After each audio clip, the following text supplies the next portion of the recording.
Bu işimi görüp sonra danışalım. Oldu. Salam aleyküm kardeş. Salam aleyküm kardeş. Bizim mekana hoş geldiniz. Kardeş, benim bacım oldu. Adı Qəzənfər. Nedir? Balaca uşağım adı Qəzənfər. Yox bir bana Məhəmməd bağım. Şimdi dərin görünmeye. Arkadaş, Məhəmməd Bağlı adının Qəzənfər 2 saatlıq mənə tapşırıqlar. Mənim yazası yazılarım var. Varsa da elə bir yer ki, onun başı qarışır, mən də rahat işimi görürüm. Ha mən siz elə doğru yola gəlmişsiniz də. Bizdə uşaqlar üçün xüsusi bir qabiliyyət var. Ürəyi istəyən qədər oynaya bilər. Oldu da. Kardeş, göster zahmet olmasa işimizi. Buyurun buyurun müəllim. Geç.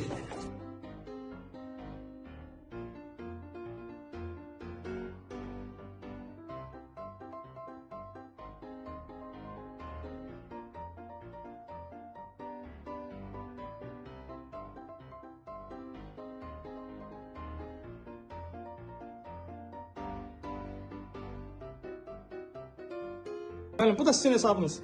Çok sağ olun. Xoşunuza gəldi? Yüksek seviyede kardeş, her şeye göre çok sağ olun. Bak Qəzənfərin de başı karıştı. Qəzənfər, necə xoşuma geldi? Heç nə, əyilib giyin gedək. Ayda sən get. Mən bir saata çalışırım. Dayıya bax, dərdəşir eləyədim mi? Dur, sabah yeni gətirəcəm səni. Yaxşı mı? Kardeş, siz de çok sağ olun her şeye göre. Doğrudan her şey yüksek seviyede. Dur de.